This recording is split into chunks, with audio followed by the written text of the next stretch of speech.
hate them and they hate us. And yeah, it's a real rivalry.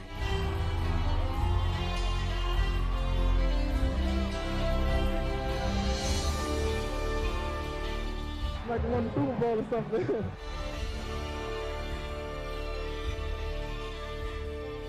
Everybody talks about UTEP beating you. You get tired of hearing about it.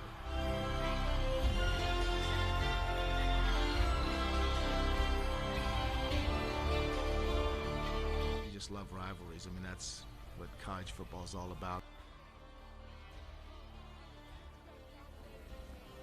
Well, if that doesn't get your blood pumping, I am not sure what will. KTSM 9 News at 6 live on location at historic Sun Bowl Stadium as we get you set for a rivalry showdown. UTEP hosting New Mexico State in the 100th edition of the Battle of I-10. This rivalry hitting the century mark, and we're bringing you coverage that you won't see anywhere else. Good evening, and thank you for joining us for this special edition of KTSM 9 News at 6 Countdown to Kickoff. I'm Andy Morgan. And I'm Natasha Paloman. Andy, you know that I graduated from UTEP, so I got to kind of just get my pick out and say already going early all with the way. Like you said, a friendly rivalry. Even in our own newsroom, we have people that graduated from UTEP. We have people that graduated from NMSU. And I can't think of a better night. The sun set over the mountains. It's setting, and it's just so beautiful out here on a Wednesday night to have some good football. College football on a Wednesday night, too. And we were talking about earlier, why is this game on a Wednesday night? Part of some of those TV deals that they do and trying to get schools like UTEP and New Mexico State in the national spotlight, and they certainly get a lot of exposure for a game like this. And this rivalry getting that exposure too. And let's go down the list in terms of the way this game has shaken out, at least over the past couple years and 100 years of the rivalry. UTEP leads the all-time series with 59 wins. They also reeled off 8 straight wins against the Aggies from 2009 to 2016. And then it was NMSU who actually won 3 straight games from 2017 to 2020. The Miners, of course, have won the last 2 meetings, including last year's 20-13 win. Yeah, that's right. And something that is really unique with this college football rivalry is the traveling trophy, or in this case, traveling trophies. You're looking at them right there. It's the only rivalry game in Division I college football with 2 traveling trophies. You have the Silver Spade and the Mayor's Cup. And that's what we're playing here for tonight. And I just wonder if the Miners, it's going to stay here with Miners, or if NMSU is going to take it with them. Take it back over there. I don't think so, but we'll see. Staying in El Paso, that's what you're thinking. So we're actually going to make some predictions here a little bit later in the newscast. You'll definitely want to stay around for those. But hey, let's get it started. They've been working really, really hard in anticipation for this game. We got Colin Deaver and Sam Guzman. They are standing by. Guys, UTEP and New Mexico State both winning their last games last week on Wednesday nights. Feel like it gives this rivalry game and this week's game a little bit more juice. Yeah, no doubt about that, Addy. New Mexico State coming in at 4-3, UTEP coming in at 2-5 in this rivalry game. Bowl game potentially up for grabs for the winner of this one. NMSU will still need 3 wins, including tonight.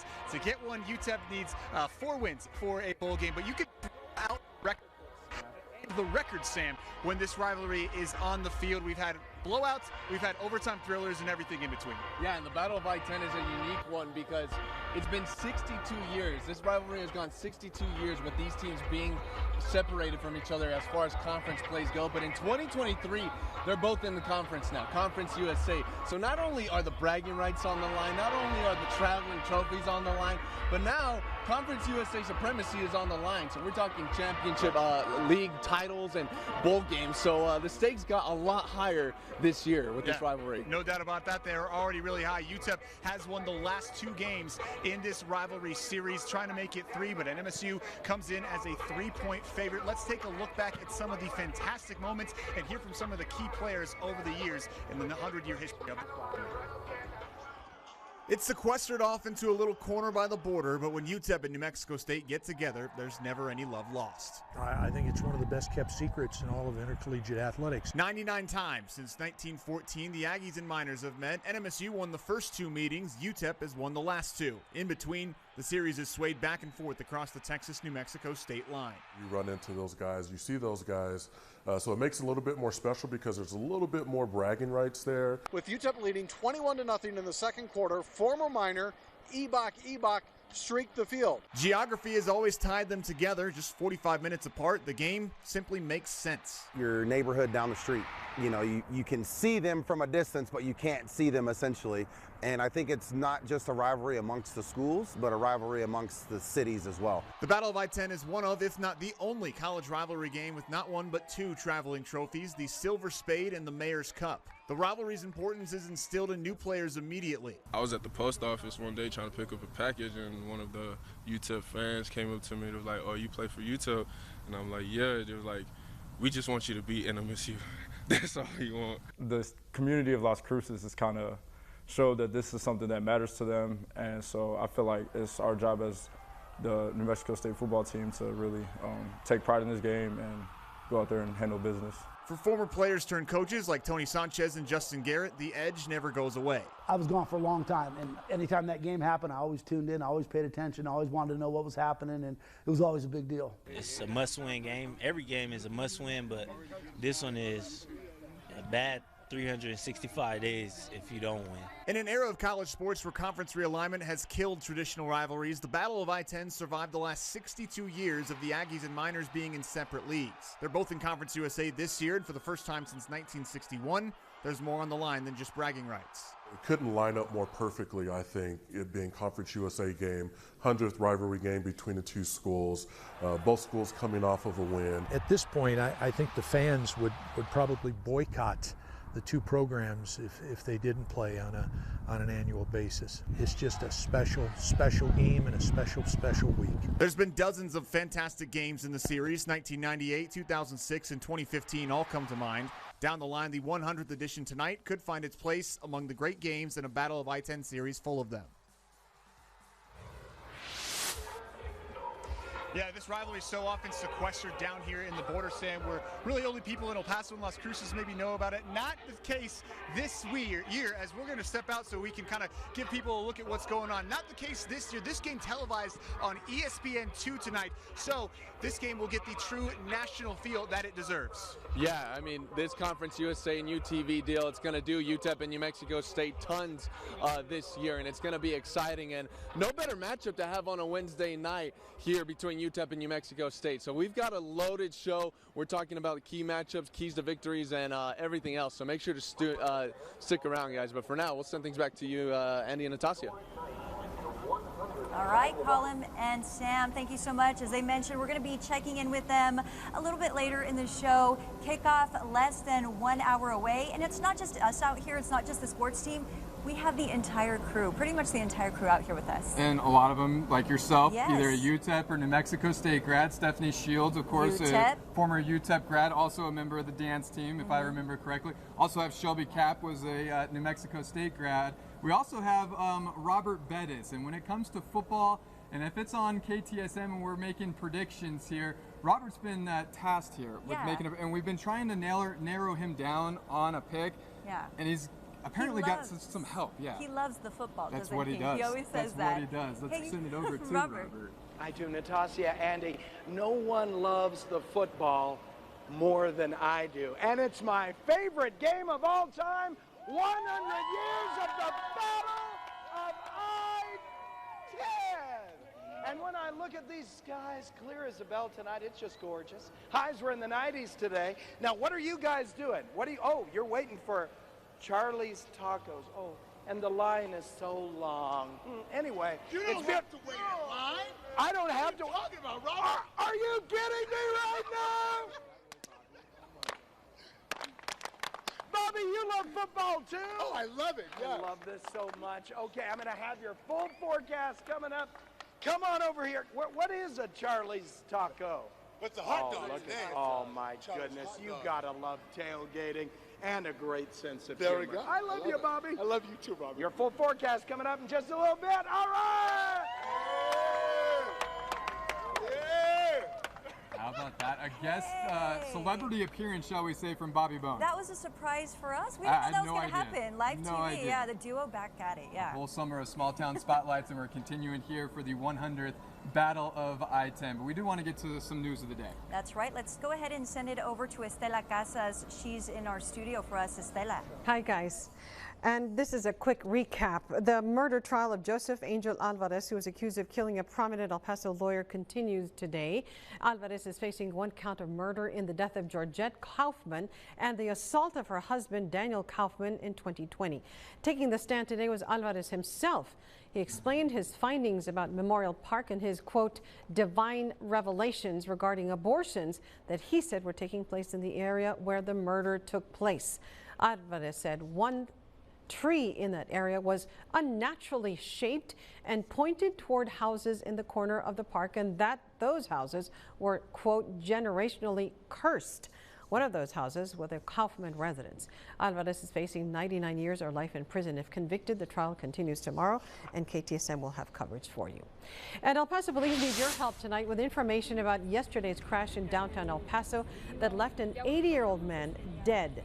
The apparent hit and run happened around 1 p.m. on South Kansas Street. Police officers working in the downtown area were alerted by a passerby that a man was unconscious at that intersection of Kansas and 3rd Avenue. That's where officers found 80-year-old Luis Valles near the intersection. He was then taken to University Medical Center where he later died. If you know anything, please call Crime Stoppers at 566-TIPS.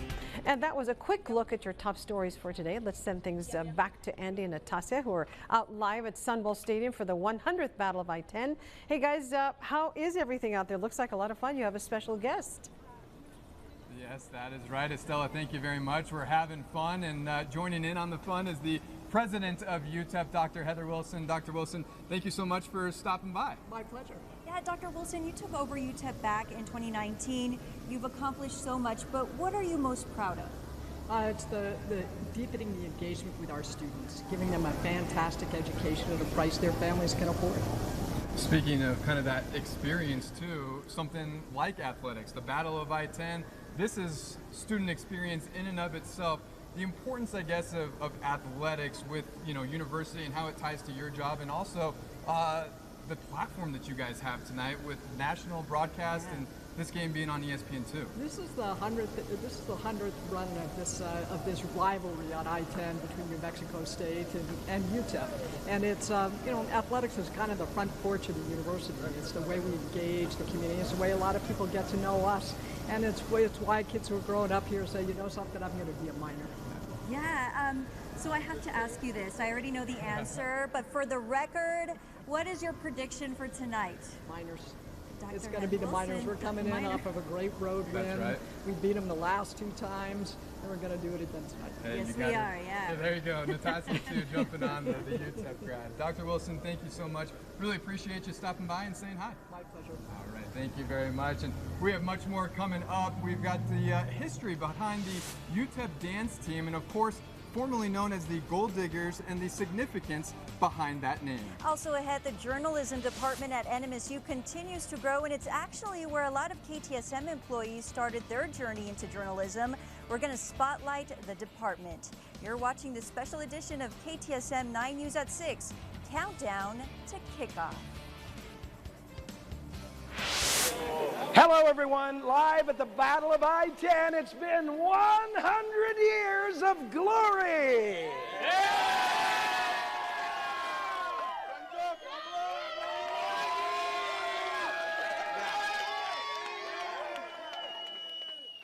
Now, tonight it's going to be pretty. I see you people are not really wearing much but t-shirts here, and there's a good reason.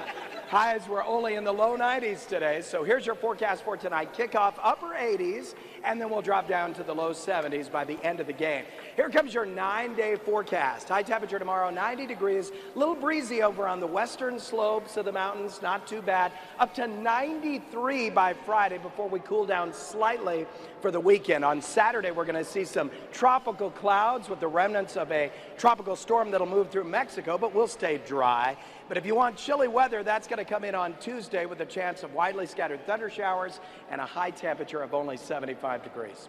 You know, meteorologists like to be very diplomatic. You smell what I'm saying, Andy, Natasha? So I know we're making our prediction for the winner tonight. So I'm not going to actually do the predicting. I'm going to let the crowd participation do it, okay?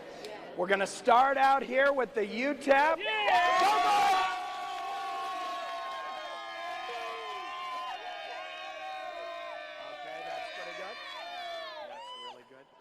Fantastic. And of course, I found some Aggies on the way in. I had to stop them. Go for it, guys!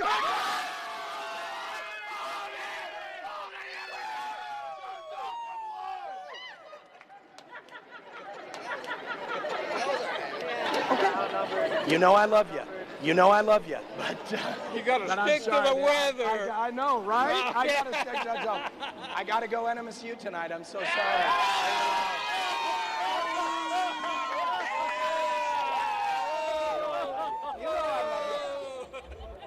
All right, Sam, Colin, over to you. See how diplomacy works?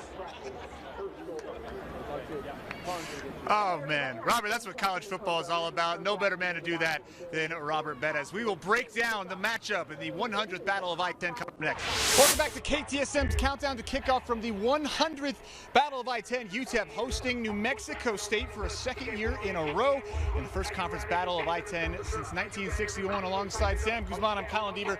Sam, a big one tonight with a lot on the line. Yes, not only, it's always been about bragging rights and the traveling trophies, but now with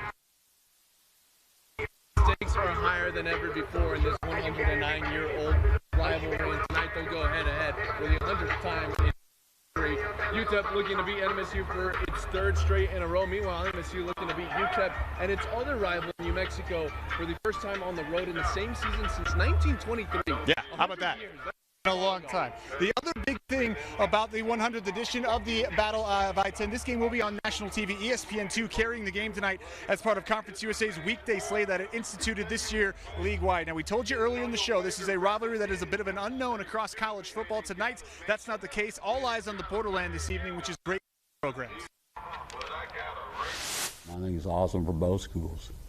I think it helps them, it helps us. I mean, and I guarantee you, you know, Dana wants football to be important in this, this area. We want football to be important in this area. This will help it become a lot more important because it's on national TV, it's rival game. You just love rivalries. I mean, that's what college football is all about, is the rivalries. And so this one's a rivalry that's been around for a long, long time, and it's really important to both programs. Yeah, say what you want about these Wednesday games. One thing they'll bring is the national TV exposure. Here's a look at some of the stats of this matchup and how they match up. The 4-3 Aggies offense has been more explosive, 441 yards per game to UTEP's 360. NMSU also has 8 players with runs or catches of 40 more yards. UTEP has just 4 of those players. The Miners want to control the clock, though. They're averaging over 32 minutes per game with the ball. Both have been susceptible to turnovers, but were better last week. Neither team had a turnover in their games last week. Obviously, both of them won. Now, the Aggies entered this one. They've won 3 out of their last 4 games. Last week at home versus Sam Houston. The week before that against FIU. You know they're going to be feeling good. They're favored. Yeah, that's the reason why they've been playing good football the last against FIU. Good first. Oh, Sam Houston started blinking out. Now we put it together.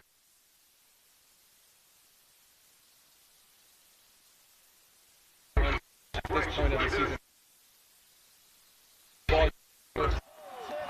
And NMSU is on fire right now. This is a team that is used to getting on fire at the right time. They did it last year on route to a quick lane bowl victory. Same track so far this season. They've won 3 of their last 4, as we said, over UNM, FIU, and Sam Houston. Hoping all under 17 points, but entering this game against UTEP, their rival, the Aggies have a bad taste in their mouths after how last year's game ended. It was a 20-13 defeat to the Miners here at the Sun Bowl. This year, the Aggies will be looking for a little bit of redemption. I think they know, after the loss last year, how bad it felt, and frankly, we weren't a very good football team at that time, and but it stung a little bit or a lot. You don't like losing anyway, but you don't want to listen to, 45, 50 minutes down the road. Everybody talks about UTEP beating you. We're really confident. UTEP is a good team. Like they're actually a great team, but we have to know we stay on track and do what we're supposed to do. We're going to come out winning. Now, this is a confident bunch of Aggies right now. They have every right to be after the last 2 weeks. Aggies defense also playing very well in the last few weeks. But UTEP has also got some things going for them heading into tonight. Yeah, no, seemed dead in the water at this time last week, going into a game at the injured quarterback, Gavin Hardison, unable to play the last couple of games with an injured throwing arm. Down to their fourth-string quarterback, Cade McConnell, and he came in against FIU and was absolutely fantastic. I believe we have some video of Cade McConnell throwing at FIU last week. Burst onto the scene again in place of the injured Gavin Hardison and was fantastic. 11 of 17, 262 yards, making his first collegiate start. Made a couple of scoring drives in the first quarter. 3, in fact, threw 2 touchdowns in that game. Again, his first start at the Division I level. Next up is his first. Dimmel said he earned the chance to play again today. Part of what makes him feel that this is the right fit is how calm he's been on the field, and much of what he did against FIU can be replicated tonight. Being calm has a lot to do with trust in the guys around you. You know, when you're trusting your wide receivers to get open, and the offensive line, you know, is really the MVP of that game. When you're comfortable to sit back there, a lot of things take care of itself. And so I felt really comfortable. I felt calm, and I think that showed. His ability to throw the ball with a lot of accuracy, a lot of touch, and his ability to recognize defenses is really one of his strengths. And I think that's going to be, you know, really important for him as he continues to go through the rest of the season. Just got to do is float that ball up. We talked about NMSU's defense the last 4 weeks, but no team they played in that stretch has looked as explosive offensively as UTEP did last week, especially in that first quarter. The Miners may be able to take advantage of that. And we're live back out here outside of Sun Bowl Stadium, having some technical difficulties there inside the stadium. Natasha, you know, some events at the Sun Bowl, a little bit hard to get reception. That's right. Sometimes you can't have that signal for your cell phone. So we're going to try to touch base with our sports department in just a bit. But thankfully, I have you next to me. I know. Who I'm going to has help the you out here. sports chops to help us out here. So we're going to start talking now a little bit about New Mexico State, especially their quarterback in Diego Pavia. Have some video of him and what he's been able to accomplish in his short career as an Aggie. During the 4-game stretch, Pavia has gotten over 1,200 total yards, 10 total touchdowns, and just 1 turnover in that span. He was named the Conference USA Offensive Player of the Week this past week, as well as a Manning Star QB for the week for his efforts. Simply put, if he plays well, especially tonight here in the Battle of I-10, the Aggies, there's a good chance they're going to get the win. And he's also starting to play a little bit smarter, too. You got to let him be himself, but he's still got to be coached, and he still can't get in bad situations and do stuff that, you know, are stupid. But, you know, he did some things. He threw the ball away instead of trying to force the ball. Just throw it out of bounds and move to the next play. For us, that's exciting. He's an absolute terrific player. You know, dynamic. Could beat you with the deep balls. Could beat you on the run as well. So we just got to do a good job just keeping him contained. That man right there, Praise Amehule, just broke UTEP's all-time sack record, so he's going to be tasked with slowing down Pavia, as well as linebacker Tyrese Knight, who is the nation's leading tackler. So now it's time for, how about some major keys for a Miner victory? These are Collins' keys right here, and you just heard a big one. Slow down and bother. Make sure you put some pressure on Diego Pavia, have to make him feel uncomfortable. They also have to get off to another fast start like last week, get Cade McConnell comfortable early and ride that wave. Also have to win the turnover margin again. Now to NMSU's keys to a victory. Diego Pavia have to keep that same energy that he's had the last 4 games. NMSU also should involve Monte Watkins for more. He's averaging 12 yards per carry. Defensively, got to take out the young quarterback in McConnell. Got to get him out of his comfort zone early and eliminate the dumb mistakes and penalties. They had 8 last week against Sam Houston. So all we got to do now, we got just a little over 30 minutes before kickoff. That's right, and thank you so much for taking over. It's just like riding a bike, right? Yeah, right? Just got right back on it. Yeah, so we're going to have much more in our next half hour, including we have our Stephanie Shields, who's going to tell us about the evolution of the dance team here at UTEP, and our Shelby Cabb. She was in the journalism department over at NMSU, so we have a little bit of everything for you coming up in our next half hour, so stay with us. Welcome back to this special edition of KTSM 9 News at 6. Countdown to kickoff. Natasha, the 100 Battle of I-10, and this rivalry wouldn't be complete without, say, like, how about the dance team, or say the cheerleaders, the band. They all kind of encapsulate what college football is all about and bring that atmosphere and that energy. That's right. And the UTEP dance team has a storied history, and our very own Stephanie Shields, she's part of that history. I just love this. Stephanie, you are a part of the dance team here at UTEP.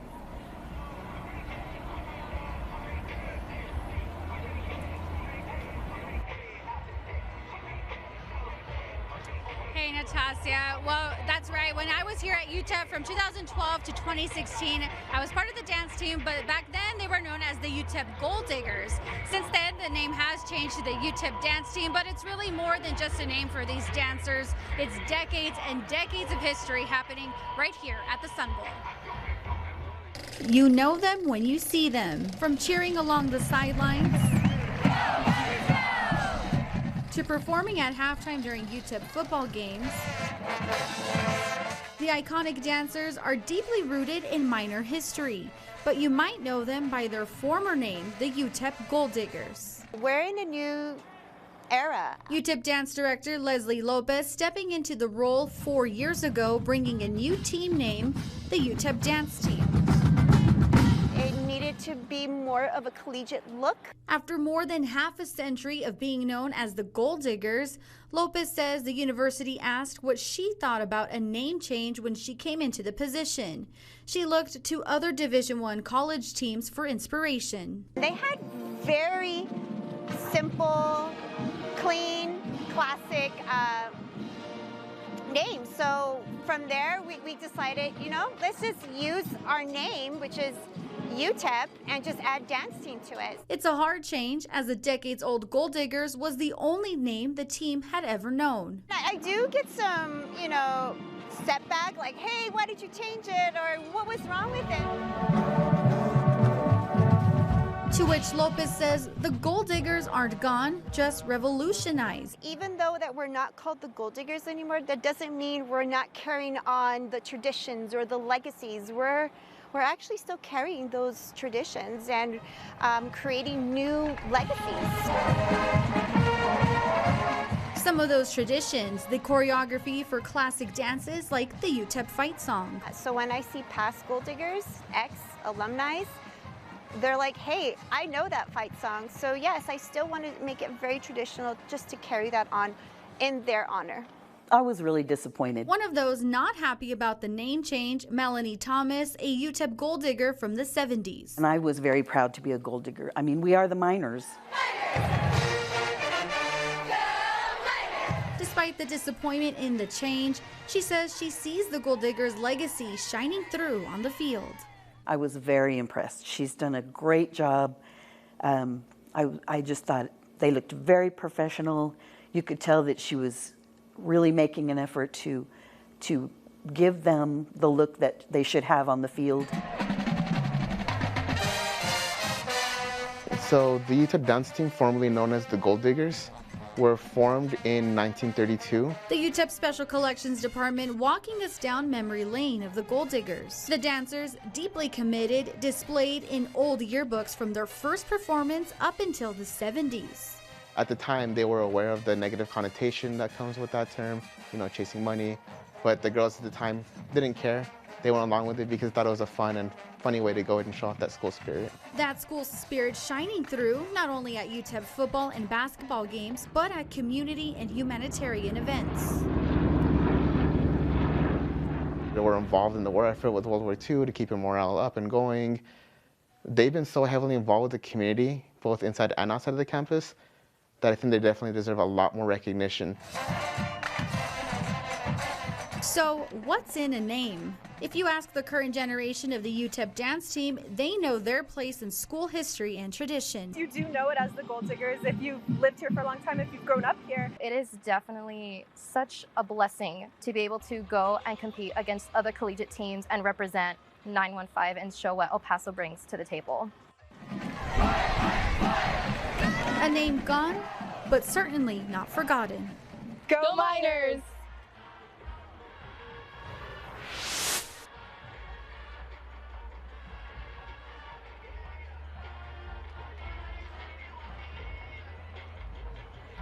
And the UTEP dance team continues to make history. Just this spring, the UTEP dance team brought home its first ever national title after winning in the Spirit Rally division at the NDA Championship in Daytona, Florida earlier this spring. Andy, Natasha, back to you.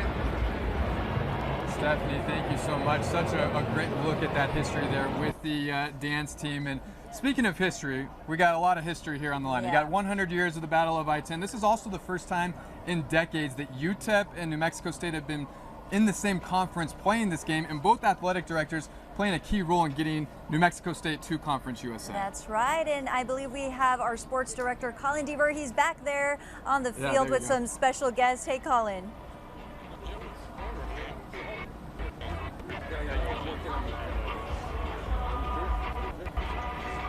Hey, what's up, guys? We got Jim Center, the athletic directors, and we got the silver trophy here to talk shop here, guys.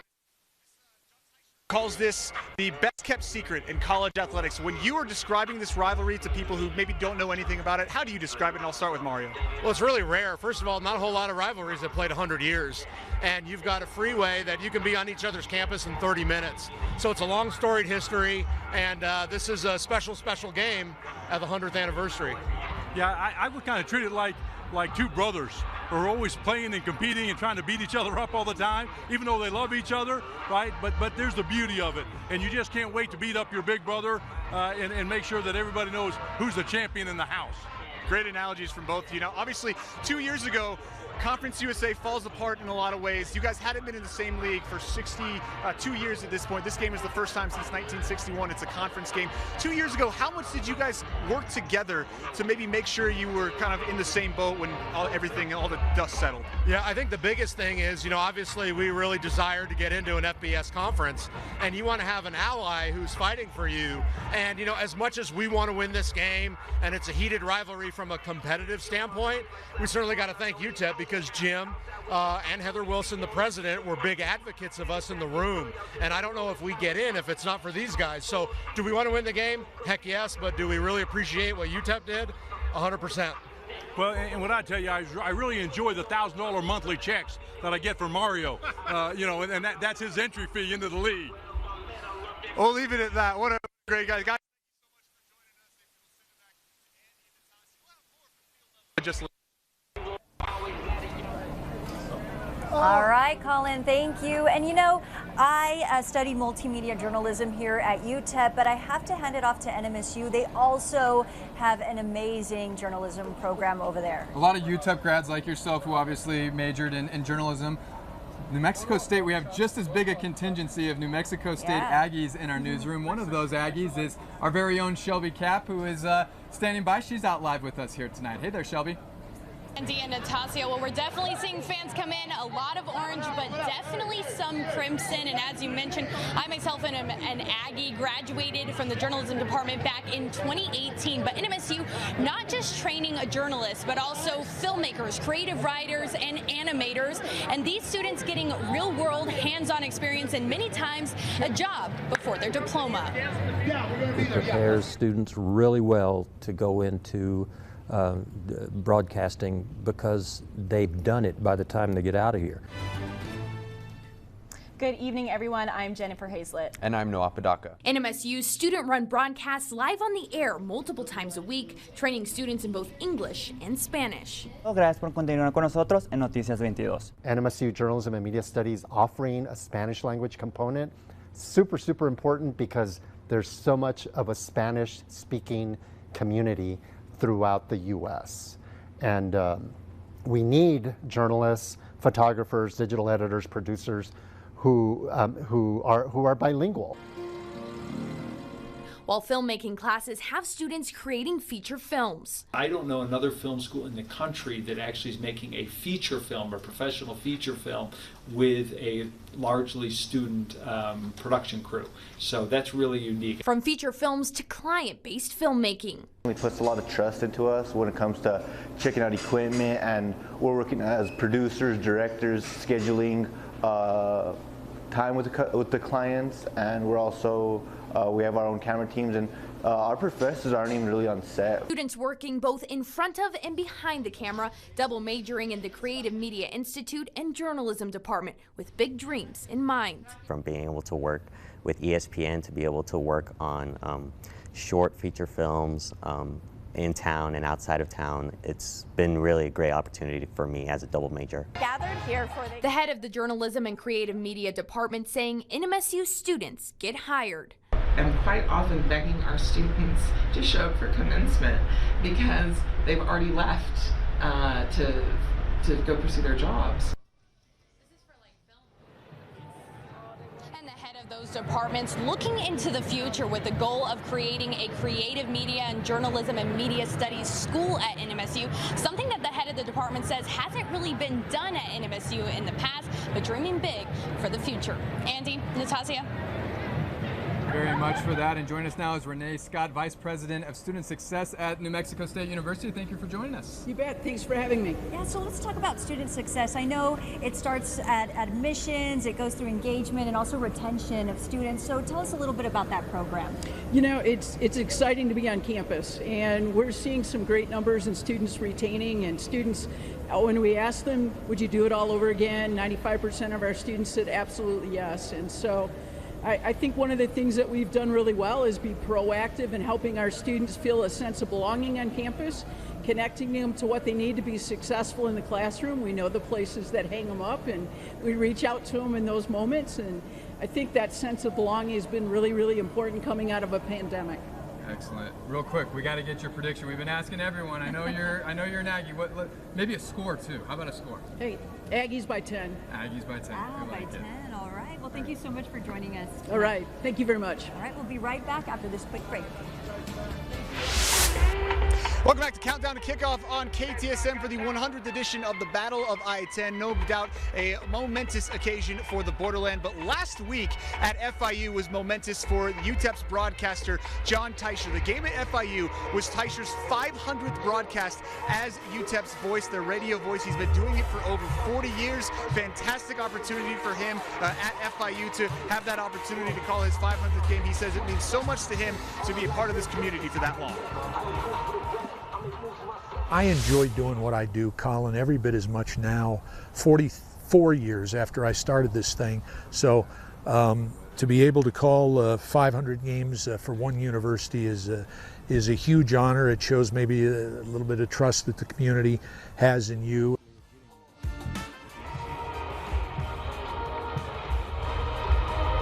Yeah, this is footage of Teicher's time as a sportscaster at KTSM 9 News in the early 80s before he went to UTEP full-time. Has not aged a day. I joked with John Teicher earlier this week if he thought about maybe, hey, would I take the FIU game off so his 500th call could also be the 100th Battle of I-10? He said no, and that he was happy to call Cade McConnell's first start in a UTEP win. Hopefully for John, UTEP can get him a win tonight in the 100th Battle of I-10. We are back with our picks for UTEP New Mexico State event 100 next.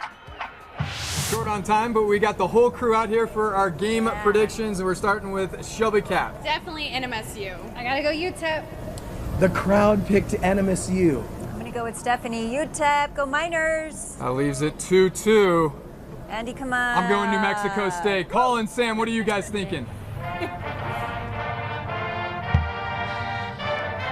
Yeah, I'm going New Mexico State by 3 points. Diego Pavia too much for the Miners tonight. Sam, what about you? Cade Way, UTEP. All right, he's going UTEP. We're split down the middle. We'll have highlights for you at 10 on KTSM, the 100th Battle of I-10. We'll see you after the break. You see that countdown to kickoff timer. It is slowly approaching kickoff.